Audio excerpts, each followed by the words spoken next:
നമസ്കാരം. ഇതൊരു സത്യാനന്തര കാലഘട്ടമാണ്. സത്യങ്ങൾ തിരുത്തി കള്ളങ്ങൾ അതിവേഗം പായുന്ന കാലഘട്ടം. സത്യം ചെരിപ്പിട്ട് വരുമ്പോഴേക്കും കള്ളം ലോകം ചുറ്റിവരും. അങ്ങനെയുള്ള ഈ കാലഘട്ടത്തിൽ ഒരു കാലത്തുണ്ടായ ചരിത്രത്തെ മുഴുവൻ തിരുത്തി പുതിയ പലതും എഴുതി ചേർക്കാൻ ശ്രമിക്കുകയാണ് നമ്മുടെ ഈ നാട്ടിൽ പലരും. ആ തിരുത്തലുകളുടെ പല ഇരകളിൽ ഒരാളാണ് ജവഹർലാൽ നെഹ്റു. നിങ്ങൾക്കറിയാം ജവഹർലാൽ നെഹ്റു ആരാണ് എന്ന്. ഇന്ത്യയുടെ പ്രഥമ പ്രധാനമന്ത്രി. ഇന്ത്യയിൽ ഒരുപാട് പേരുടെ സ്നേഹത്തിന് പാത്രമായി ഇന്ത്യയുടെ ഭരണകാലഘട്ടം വളരെ മനോഹരമായി കൊണ്ടു നടന്നൊരു വ്യക്തി. പക്ഷെ ഇന്ന് അദ്ദേഹം ഒരുപാട് കുറ്റപ്പെടുത്തലുകൾക്ക് ഇരയായിക്കൊണ്ടിരിക്കുകയാണ്. ഓർക്കണം, അദ്ദേഹവും ഒരു മനുഷ്യനാണ്. തെറ്റുകൾ പറ്റിയിട്ടുണ്ട്, ഉണ്ടാവാം എന്ന് കരുതി തെറ്റല്ലാതെ ചെയ്ത കാര്യങ്ങളെ വളച്ചൊടിച്ച് തെറ്റാക്കി മാറ്റുക, അപകീർത്തിപ്പെടുത്താൻ ശ്രമിക്കുക തുടങ്ങിയ നയങ്ങൾ അതൊരിക്കലും നമുക്ക് ചരിത്രത്തിന്റെ ഭാഷയിലൂടെ ചിന്തിക്കുമ്പോൾ അംഗീകരിച്ചു കൊടുക്കാൻ പറ്റുന്നതല്ല. അതുകൊണ്ട് തന്നെ അതിനെതിരെ ഒരു ഡിഫൻസ് എടുക്കാൻ ശ്രമിക്കുകയാണ് റൈറ്റ് ടോക്സ് ഇന്ന് ഈ വീഡിയോയിലൂടെ. ഒരിക്കൽ പറയുന്നു, ഇത് നെഹ്റുവിനെ ന്യായീകരിക്കാനുള്ള വീഡിയോ അല്ല, അല്ലെങ്കിൽ വെളുപ്പിക്കാനുള്ള വീഡിയോ അല്ല, അതിന്റെ ആവശ്യവുമില്ല. എങ്കിൽ നമുക്ക് പോകാം ഇന്നത്തെ റൈറ്റ് ടോക്സ് ഡിസ്കഷനിലേക്ക്.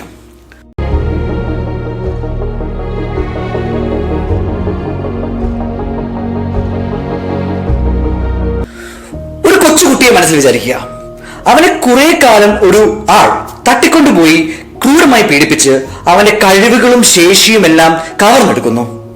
ഒടുവിൽ അവന്റെ ബന്ധുക്കൾ അവനെ കണ്ടെത്തി പെട്ടെന്ന് വളരെ കഷ്ടപ്പെട്ട് അവനെ ഈ ലോകത്തിലേക്ക് കൊണ്ടുവന്നാൽ എങ്ങനെ ഉണ്ടാവും? അവൻ ഈ ലോകത്ത് പിടിച്ചു നിൽക്കാനുള്ള പലതും അറിയലുണ്ടാവില്ല.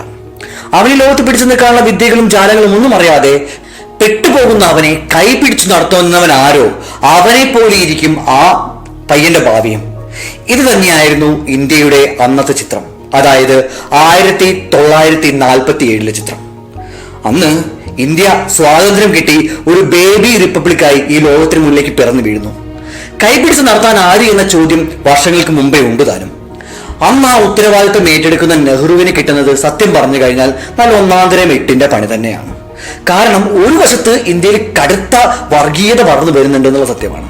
അതിനുപരി ജാതീയത, വർണ്ണ വിവേചനം തുടങ്ങിയവ ശക്തമായിട്ട് നിലനിൽക്കുന്നുണ്ട്. ഒരുപാട് എഡ്യൂക്കേറ്റഡ് ആയിട്ടുള്ള ആളുകൾ ഇവിടെയില്ല. സാങ്കേതിക വിദ്യയുടെ മികവുകൾ ഇവിടെയില്ല. എല്ലാം ബ്രിട്ടീഷുകാർ തൂതു തുളച്ചു കൊണ്ടുപോയതിന്റെ മിച്ചങ്ങൾ മാത്രം നിൽക്കുന്ന എന്നാൽ ഇന്ത്യ എന്ന ഒരു ഐക്യരാജ്യം, അതിനെ ഭാവിയിലേക്ക് മുൻകൂട്ടി കണ്ടുകൊണ്ട് കൊണ്ടുപോകാൻ അത് ഒരു അസാമാന്യ വ്യക്തിത്വത്തിന് മാത്രമേ പറ്റൂ. നമുക്ക് നെഹ്റുവിന്റെ ജനനം മുതൽ പരിശോധിക്കാം. അതിനെ തുടർന്നും ചില ഹൈന്ദവ മതത്തോട് ബന്ധിപ്പിക്കുന്ന ലെജൻഡുകൾ ഉണ്ടെങ്കിലും അതൊക്കെ നെഹ്റു തന്നെ പിൽക്കാലത്ത് തള്ളിക്കളഞ്ഞിട്ടുണ്ട്. 1889 മോട്ടിലാൽ നെഹ്റുവിന്റെയും പത്നിയുടെയും മകനായി ജനിക്കുന്ന നെഹ്റു തനിക്ക് മുമ്പുള്ള ജ്യേഷ്ഠന്മാരൊക്കെ മരിച്ചു പോയിട്ടുണ്ടായിരുന്നു ഓൾറെഡി. പിന്നീട് ഒരു രത്നം കണക്കെ കിട്ടിയ കുട്ടിക്ക് അവർ രത്നം എന്ന് തന്നെ അർത്ഥം വരുന്ന ജവഹർ എന്ന് പേരിടുന്നു. ജവഹറിന്റെ ബാല്യകാലവും അന്നത്തെ വിദ്യാഭ്യാസവും എല്ലാം വീട്ടിൽ തന്നെയായിരുന്നു. പിന്നീട് ഉപരിപഠനം വിദേശ രാജ്യങ്ങളിൽ പൂർത്തിയാക്കി. അദ്ദേഹത്തിന് നിയമത്തിൽ ഗ്രാജുവേഷനുമുണ്ട്. ഇവിടെയാണ് അദ്ദേഹത്തെ കുറിച്ചുള്ള ആദ്യത്തെ ഒരു അപഖ്യാതി. അദ്ദേഹത്തിന് ഗ്രാജുവേഷൻ ലഭിച്ചത് പഠിച്ചിട്ടല്ല, ഇന്ത്യയിൽ നിന്നുള്ള ഉന്നത കുടുംബങ്ങൾക്ക് അന്ന് അവിടെ എന്തോ പാസ് സംവിധാനമോ മറ്റോ ഉണ്ടായിരുന്നത്രേ, അതിലൂടെ പാസ്സായി പോയതാണ് എന്ന്. കൊള്ളാം, വിശ്വസിക്കാൻ പറ്റിയ സാധനം. ഇന്ത്യക്കാർക്ക് UK-ക്കാര് അന്ന് അടിപൊളി. അത് വന്ന കാലത്ത് ഇവിടെ ഇട്ട് തന്നെ നമ്മളെ മനഃപൂർവ്വം പീഡിപ്പിച്ചുകൊണ്ടിരിക്കുന്ന കാലത്ത് ശരി, സമ്മതിച്ചു. ഇനി ഉണ്ടെങ്കിൽ തന്നെ നെഹ്റുവിന്റെ ബിരുദത്തെയൊക്കെ ചോദ്യം ചെയ്യുന്നവരുടെ ഉദ്ദേശം മറ്റാരെങ്കിലും ഉയർത്തി കൊണ്ടുവന്ന് പകരം കാണിക്കാനായിരിക്കും. എന്തായാലും അതിനൊന്നും എവിടെയും ഒരു തെളിവുകളൊന്നും തന്നെ എഴുതപ്പെട്ടിട്ടില്ല. പിന്നീട് നെഹ്റു വിദ്യാഭ്യാസം പൂർത്തിയാക്കി അലഹബാദിൽ തിരിച്ചെത്തി. ഓൾറെഡി അച്ഛന്റെ കെയർ ഓഫിൽ കിട്ടുന്ന കേസുകളും അതിൽ കൂടുതൽ കേസുകളും സ്വന്തമായി നേടിക്കൊണ്ടിരിക്കുന്ന തന്റെ 21ാമത്തെ വയസ്സിലാണ് സ്വാതന്ത്ര്യാഗ്നിയിലേക്ക് അദ്ദേഹം സ്വയം എടുത്തു ചാടുന്നത്. ഒരു ഈര് കണക്ക് ഹോമിക്കപ്പെടുമെന്ന് അറിഞ്ഞിട്ടും അദ്ദേഹം അത് തുടങ്ങി വെച്ചു. INC അംഗത്വം നേടി. പിന്നീട് അദ്ദേഹത്തിന്റെ പ്രഭാഷണങ്ങൾ കൊണ്ട്, പ്രവർത്തനങ്ങൾ കൊണ്ട് മുന്നോട്ട് വന്നു. ഈ കാലഘട്ടത്തിൽ ഓർക്കണം, ബ്രിട്ടീഷുകാർ അന്ന് ഇന്ത്യയുടെ സ്വാതന്ത്ര്യ സമര സേനാനികളെ നല്ലവരായിട്ടല്ല കണ്ടിരുന്നത്, മറിച്ച് പ്രതികളായിട്ടാണ്. സ്വാഭാവികമായിട്ടും അപ്പോ ഈ പ്രതി അറസ്റ്റ് ചെയ്യപ്പെട്ടിട്ടുണ്ടാവില്ലേ? ഇതിനെ ഉദ്ധരിച്ചുകൊണ്ടാണ് മഹാനായ ഒരു നേതാവ് ഉദ്ധവ് താക്കറെ എന്ന മഹാരാഷ്ട്ര മുഖ്യമന്ത്രി വരെ ആയിരുന്ന വ്യക്തി അദ്ദേഹം പറയുകയാണ്, അദ്ദേഹത്തിന്റെ പ്രിയ നേതാവായ സവർക്കർ 14 വർഷം ആൻഡമാൻ നിക്കോബാറിലെ ദ്വീപുകളിൽ കഴിച്ചുകൂട്ടിയിട്ടുണ്ട്. കഷ്ടിച്ച് 14 മിനിറ്റ് പോലും നെഹ്റു അങ്ങനെ ചെയ്തിട്ടില്ല. അതുകൊണ്ട് തന്നെ അദ്ദേഹത്തിനെ വീർ എന്ന് വിളിക്കാൻ കഴിയില്ല എന്നാണ്. ഈ സംഭാഷണം ഉദ്ധവ് താക്കറെ കേൾക്കില്ലെന്ന് എനിക്കറിയാം, എന്നാലും അദ്ദേഹത്തെ വിശ്വസിക്കുന്നവർക്ക് വേണ്ടി പറയാം. നെഹ്റു തന്റെ ജീവിതത്തിൽ ജയിലിൽ കിടന്നിട്ടുണ്ട് എന്നുള്ളത് എല്ലാവർക്കും അറിയാം. നെഹ്റു ജയിലിൽ കിടന്നുകൊണ്ട് എഴുതിയ കത്തുകൾ പോലും ലോകപ്രസിദ്ധമാണ്. പക്ഷേ കത്തായിപ്പോയി എഴുതിയത് മാപ്പല്ല. അതാണ് വ്യത്യാസം. നെഹ്റു ഏറ്റവും കൂടുതൽ കാലം ജയിലിൽ കിടന്നിട്ടുള്ളത് 1041 ദിവസമാണ്. ഏറ്റവും കുറഞ്ഞത് 12 ദിവസം.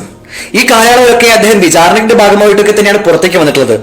ആവർത്തിക്കുന്നു, മാപ്പ് പറഞ്ഞിട്ടോ മാപ്പ് എഴുതി കൊടുത്തിട്ടോ ബ്രിട്ടീഷ് ഇന്ത്യക്ക് വേണ്ടി ചാരപ്രവർത്തി നൽകിക്കൊള്ളാമെന്ന് വാക്ക് കൊടുത്തിട്ടോ അല്ല ഞാൻ ആരെയാണ് ഉദ്ദേശിച്ചത് എന്ന് മനസ്സിലായവർക്കായി ഞാൻ സ്തുതിക്കുന്നു. അപ്പൊ എന്നിരുന്നാലും അങ്ങനെ നെഹ്റു ജയിലിൽ കടന്നിട്ടില്ല എന്നുള്ള അപഖ്യാതി തെറ്റു തന്നെയാണ്. പിന്നെ വീണ്ടും നെഹ്റുവിനെ ആക്രമിക്കാൻ വേണ്ടി പല ആരോപണങ്ങളുണ്ട്. അത് ഒന്നാമത്തിൽ നിന്ന് തുടങ്ങുകയാണെങ്കിൽ നെഹ്റു സർദാർ വല്ലഭായ് പട്ടേലിനെ ചതിച്ചുകൊണ്ടാണ് ഇന്ത്യയുടെ പ്രധാനമന്ത്രിയാകുന്നത്. ഈ ആരോപണത്തിൽ എന്തെങ്കിലും കഴമ്പുണ്ടോ? നമുക്കൊന്ന് നോക്കാം. സത്യത്തിൽ അവിടെ പറയപ്പെടുന്നത് ഇങ്ങനെയാണ്: നെഹ്റു പട്ടേലിനെ ചതിച്ച് പ്രധാനമന്ത്രിയായി, അതിന് ഗാന്ധിജി കുട പിടിച്ചു. എന്നാൽ നിങ്ങൾ മനസ്സിലാക്കണം, ഗാന്ധിജി അല്ല നെഹ്റുവിനെ പിടിച്ച് പ്രധാനമന്ത്രി പദത്തിൽ ഇരുത്തുന്നത്. ആ ചരിത്രം ഇന്ത്യൻ സ്വാതന്ത്ര്യ ലബ്ധിക്ക് ഏകദേശം 7 വർഷം മുമ്പ് 1940 INC സമ്മേളനത്തിൽ നിന്നാണ് ആരംഭിക്കുന്നത്. അന്ന് വളരെ മിടുക്കനും ഉത്തരവാദിത്വ ബോധമുള്ളവനുമായ മൗലാന അബ്ദുൽ കലാം ആസാദാണ് INCയുടെ പ്രസിഡന്റായി സ്ഥാനമേൽക്കുന്നത്. പിന്നീട് INC മീറ്റിംഗുകൾ പ്രസിഡന്റ് മാറ്റം ഒരു ചർച്ചയുടെ ഭാഗമാകുന്നില്ല. കാരണം അവർക്ക് മറ്റൊരുപാട് തിരക്കുകൾ ഉണ്ടായിരുന്നു. നിങ്ങൾക്കറിയാം, അത് ക്വിറ്റ് ഇന്ത്യ സമരത്തിന്റെ വരെ കാലഘട്ടമാണ്. അതുകൊണ്ട് തന്നെ പിന്നീട് ഒരു തെരഞ്ഞെടുപ്പ് വരുന്നത് 1946 1946 തെരഞ്ഞെടുപ്പിൽ ആരാണോ INCയുടെ പ്രസിഡന്റ് ആകുന്നത് അവൻ തന്നെയാണ് പിന്നീട് ഇന്ത്യയുടെ പ്രധാനമന്ത്രിയാകാൻ ഏറ്റവും ചാൻസ് ഉള്ളത് എന്ന് ഗാന്ധിജിക്ക് ബോധ്യമുണ്ട്. അപ്പൊ ഗാന്ധിജി സ്വാഭാവികമായിട്ട് തന്റെ പക്ഷത്ത് നിൽക്കുന്ന ആളുകളെ കയറ്റാൻ ശ്രമിക്കില്ലേ? അറിയില്ല, അങ്ങനെ പറഞ്ഞാൽ തടി ഉരുവാണ്.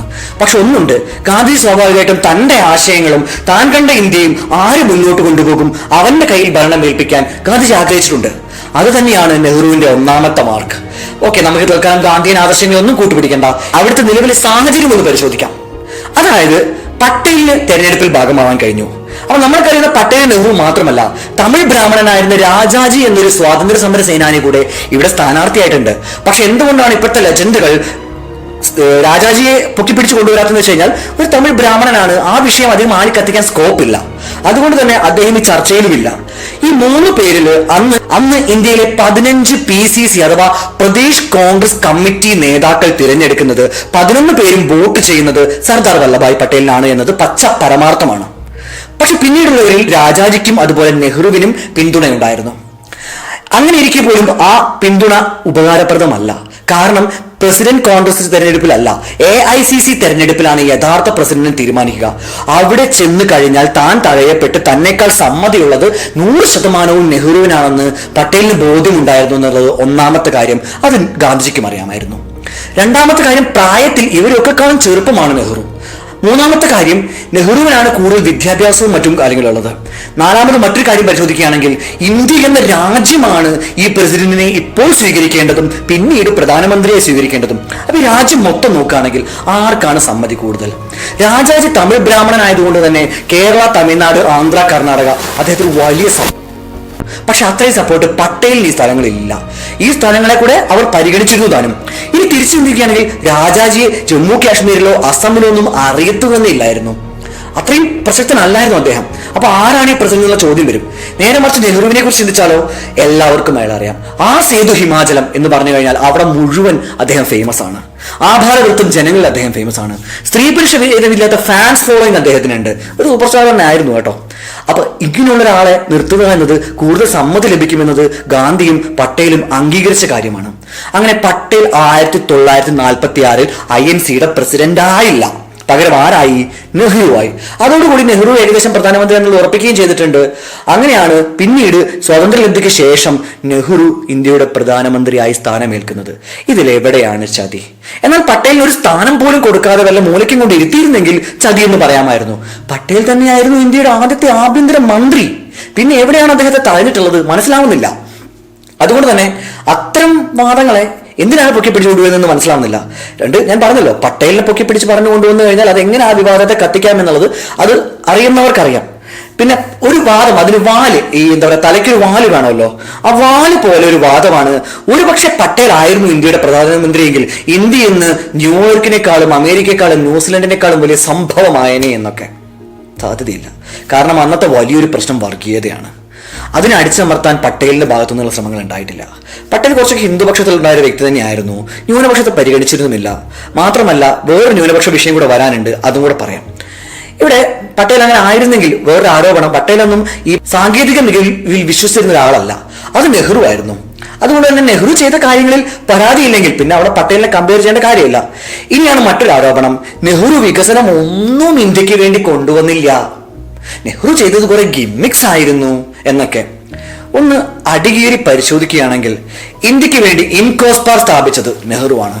ഇന്ത്യയുടെ ആദ്യത്തെ ആറ്റോമിക് റിസർച്ച് സെന്റർ അഥവാ കേന്ദ്രം സ്ഥാപിച്ചത്, അപ്സര സ്ഥാപിച്ചത് നെഹ്റുവാണ്. വിദേശ പ്രൊഫസർമാരുടെ സഹായത്തോടു കൂടി ഒരു കൺസോർഷ്യം രൂപീകരിച്ച് അതിലൂടെ മതിയായ അധ്യാപകരെയും മറ്റും കണ്ടെത്തി Indian institute of technology, Indian institute of management, Indian institute of design തുടങ്ങി നിരവധി വിദ്യാഭ്യാസ സ്ഥാപനങ്ങൾ കൊണ്ടുവരുന്നത്. പിന്നീട് അദ്ദേഹം എയിംസിന് സ്ഥാപകനായി മാറി. ഇതിന്റെയൊക്കെ ഏറ്റവും വലിയ ഫോഴ്സ് അത് നെഹ്റു തന്നെ ആയിരുന്നു. ആ പേര് ചോദിച്ചാരും വരരുത്, കിട്ടില്ല. ഇനി മറ്റൊരു കാര്യം കൂടെ പറയാം, ഇങ്ങനെ റിസർച്ചുകൾ നടക്കുമ്പോൾ ഈ ചെയ്യുന്നവർക്കുള്ള മോട്ടിവേഷൻ നെഹ്റു ആയിരുന്നേ, അത് ഫിനാൻഷ്യലിയും അല്ലാതെയും. അങ്ങനെയാണ് 1962 ഏത് ശ്രദ്ധിക്കണം, 47 സ്വാതന്ത്ര്യം കിട്ടി കയ്യിൽ ഒന്നുമില്ലാതെ ജനിച്ചു വീണ രാജ്യം പിന്നീട് കുറച്ച് വർഷങ്ങൾക്ക് ശേഷം 62 ലോക രാജ്യങ്ങളെ ഒപ്പം നിൽക്കുന്ന കണക്കിന് ഒരു റോക്കറ്റ് ലോഞ്ചിങ് നടത്തുകയാണ്. അതിന് പറയുന്ന പ്രശ്നങ്ങളുണ്ട്. അത് നടക്കുന്നത് തുമ്പയില, തിരുവനന്തപുരത്ത് തുമ്പ എന്ന് പറയുന്ന പള്ളിയുടെ കീഴിലുള്ള സ്ഥലം, അത് ഏറ്റെടുക്കുന്നതിൽ വരെ നെഹ്റുവിന്റെ പങ്കുണ്ടായിരുന്നു. അതിപ്പോഴും അവിടെ VSSC ആയിട്ട് നിൽക്കുന്നുണ്ട്. അപ്പൊ ഇങ്ങനെയൊക്കെ നിൽക്കുന്നത് ഒന്ന് ഓർക്കുക, ഇതൊക്കെ നെഹ്റു കണ്ടെത്തിയ ഭാവിക്ക് വേണ്ടിയിട്ടുള്ള ഇന്ത്യയുടെ വികസനങ്ങളായിരുന്നു. ഇനി നെഹ്റുവിന് നേരെയുള്ള വേറൊരു ആർഗ്യുമെന്റ് ആണ്, അദ്ദേഹം പൂർണ്ണമായിട്ട് മുസ്ലിം ന്യൂനപക്ഷത്തെ മാത്രം ശ്രദ്ധിച്ചു, ഹിന്ദുക്കളെ അവഗണിച്ചു എന്നൊക്കെ. ഒരു വസ്തുത പറയാം, അദ്ദേഹത്തിന് പറ്റിയൊരു തെറ്റ് തന്നെ പറയാം. അതിതാണ്, ഇന്ത്യയിലെ വിഭജനത്തെ അദ്ദേഹം സപ്പോർട്ട് ചെയ്തു എന്നുള്ളത്. പക്ഷെ വിഭജന കാലഘട്ടത്തിൽ ആ പറ്റിയ തെറ്റില് പ്രായശ്ചിത്തം എന്ന കണക്കെ ജമ്മു കാശ്മീരിലെ ഹിന്ദു ന്യൂനപക്ഷം ആക്രമിക്കപ്പെടാതിരിക്കാനുള്ള എല്ലാ പ്രിക്കോഷനുകളും നെഹ്റു എടുത്തിരുന്നു. കറാച്ചിയിൽ നിന്ന് അവിടേക്ക് എത്തുന്ന ആളുകളെ പല രീതിയിൽ വഴിതിരിച്ചു വിട്ട് കൂടിക്കാണാത്ത രീതിയിൽ ഹിന്ദുക്കളെ സംരക്ഷിക്കാൻ അദ്ദേഹം ശ്രമിച്ചിരുന്നു. രാജാ ഹരിസിംഗുമായിട്ട് ഇടപെട്ട് ചർച്ച നടത്താനും അദ്ദേഹം ശ്രമിച്ചിരുന്നു. അങ്ങനെയാണ് കാശ്മീർ ഇന്ത്യയിലേക്ക് എത്തിച്ചേരുന്നത് പോലും. അപ്പൊ അവിടെ ഹിന്ദുക്കൾ തഴഞ്ഞിട്ടുണ്ട് എന്നുള്ള വാദത്തിന് പ്രത്യേകിച്ച് പ്രസക്തിയൊന്നുമില്ല. ഇനി മറ്റൊന്നുള്ളതാണ് ഇൻഡോ ചൈനി ബായി ബന്ധം. അത് വേണ്ടായിരുന്നു. അത് വേറൊന്നുമല്ല, ഈ റഷ്യയെ ഇങ്ങനെ സോപ്പിട്ട് കൂടെ പിടിക്കുന്ന കൂട്ടത്തില് നമ്മുടെ നെഹ്റു ചൈനയോടും ഭയങ്കരമായ സ്നേഹം കാണിച്ചു. പക്ഷേ ചൈനയ്ക്ക് ഒരിക്കലും ആ സ്നേഹം തിരിച്ചുണ്ടായിരുന്നില്ല. മക്മോഹൻ ലൈൻ പ്രകാരം അവരുടേതെന്ന് അവർ പറയുന്ന, എന്നാൽ ഇന്ത്യയുടെ നിന്ന് ഇന്ത്യ കണക്കാക്കുന്ന തവാങ്ങാണ് അവർക്ക് വേണ്ടത്. അത് ഇന്ത്യയിലാണെന്ന് കണക്കാക്കി നെഹ്റു നിന്നു. നെഹ്റു അവരോട് വളരെ ആത്മാർത്ഥ സൗഹൃദം കാണിച്ചു. അതിൽ തന്നെ ഒരു മിസ്റ്റേക്ക് ഉണ്ട്. പ്ലസ് ആ സമയത്താണ് 1959 അവർ ടിബറ്റിന് നേരെ ഉപരോധം ഏർപ്പെടുത്തുന്നതും ദലൈലാമ നാടുവിടാൻ പ്രേരിതനാവുന്നതും. ദലൈലാമ വന്നപ്പോൾ ഇന്ത്യ സ്വീകരിച്ചത് ചൈനയിൽ അന്ന് മാവോ ഭരണത്തിന് ഭയങ്കര ദേഷ്യം കയറിയ സംഭവമാണ്. അതാണ് 1962 യുദ്ധം വരെയായി മാറിയത്. ഈ യുദ്ധ സാഹചര്യത്തെ കോവിലൻ എന്ന എഴുത്തുകാരൻ തന്റെ താഴ്വരകൾ എന്ന പുസ്തകത്തിൽ ഇങ്ങനെ വിവരിക്കുന്നുണ്ട്.